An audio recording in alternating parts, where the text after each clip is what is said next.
Welcome to part 2 of my interview with Monte Blake, cultural ambassador and custodian of Mento Music, the world's longest sound system. I'm Archibald Gordon. This is Profile, and last week we were talking a little bit about just the history, the development from the early days into expanding into Kingston, then into expanding overseas. And as we ended the last interview, we were talking about the artist development. One of them, as you had mentioned at the time, was Barry Salmon. We went on to help with the development of other artists. Yeah. A guy named Roddy Thomas, the Tamlins. Let me see if my memory serves me right. There was a group that formed with Barry and Cynthia, and it's called Total Togetherness. Merlin Brooks. That was good. And, you know, it was always, as you say, how Marathon discotheque come about. We had a diverse crowd. When you think about people like Douglas Arrain, Jimmy Solomon, Bob Marley, from Trenchtown to Uptown, we call it. And they were there, you know, Alan Skillcole. But Bob Marley was always there, funky. You could see the locks flying, you know. He loved him marathon, dancing him wet. And him come out, you know, and him say, you see that? That is a BMW, you know. That time they had a BMW. Him said, what that say? BMW, what that? Bob Marley and the Wailers. Like I remember the time when Dennis Brown was live at the Turntable Club, you know. The time lying down there on Reddy's Road to come up to the turntable, like when James Brown was at the Apollo. People line up and waiting. And then he said, come here, Mr. Monte. Bob Marley down there, you know. Him wonder if him can come up. Mr. Talk to Tyrone, man. So Tyrone said, tell him to come, but no weed can't smoke in here, you know. And Bob said, no, man, we wouldn't do that. And that was the first time he had a live recording. It was Dennis Brown live at the turntable. Seminal moment. After that, several other people started, but prior to that, all recordings were done in studio. In fact, we have to borrow King Tubby's equipment tonight to put in there. And I don't know if the LP was a million. It was good, but it was historical reasons. It was good. So your business is completely expanding now from where you started into another aspect of music. What was the biggest challenge in doing that? No. We did. We made some money off the Upton Lewis thing, and we also got. I don't know how that money go yet. Federal Records, the Corey brothers that won it, gave Winston the right and musician to produce some things, and he actually did something with this Trinidadian called Lynn Tate, and they were making music from like the movies I Spy. One of the biggest, it was called Napoleon Solo. Amazing work there with Lynn Tate, who is from Trinidad. He's Trinidadian. You know, we always have some Trinidadian coming to Jamaica and do it. Lord Creator, Lynn Tate. Jackie Opel was at the Scatterlights. So you have all of these people, you have this business that's expanding, all of you working together.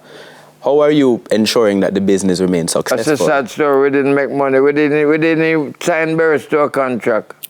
Would you believe that? How are you not making money?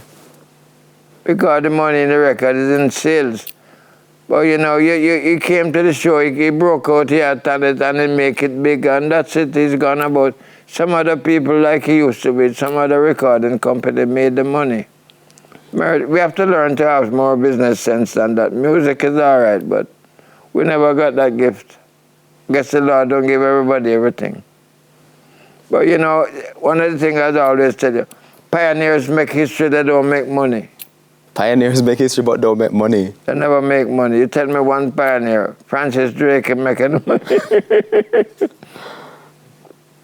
So all right, I want to talk about what was happening to each of you personally at the same time. So you have a business, but you also have, also have families. So if you're going off, having your own families, how you're balancing all of that? Well, Turntable Club used to make some money, to be honest with you. It wasn't managed properly, but we had an opportunity to do all that. It was sensation. Turntable was very, very, very viable.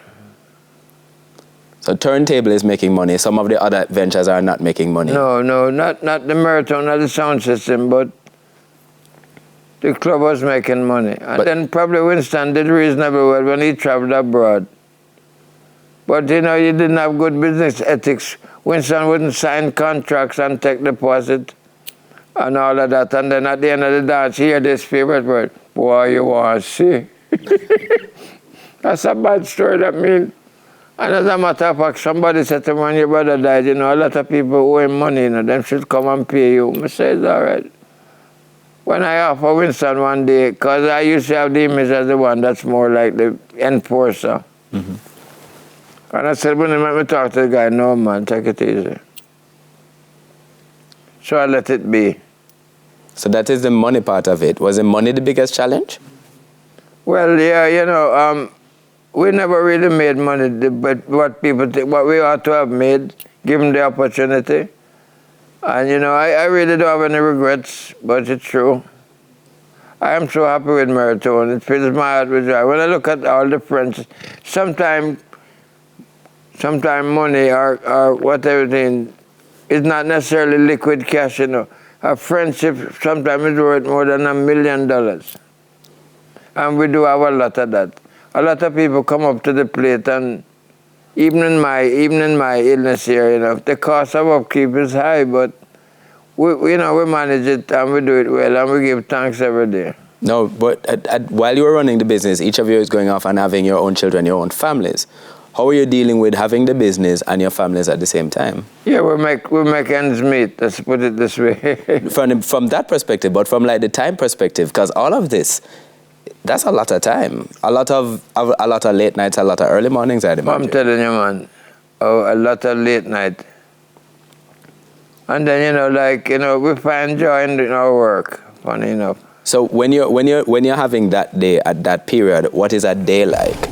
When you're balancing the sound system, the discotheque, the family, what you know what, as a matter of fact, let's take our first break and find out the answer to that question with Monte Blake, historian, director, and heartbeat behind Maritone Music after these messages. Back with you on Profile.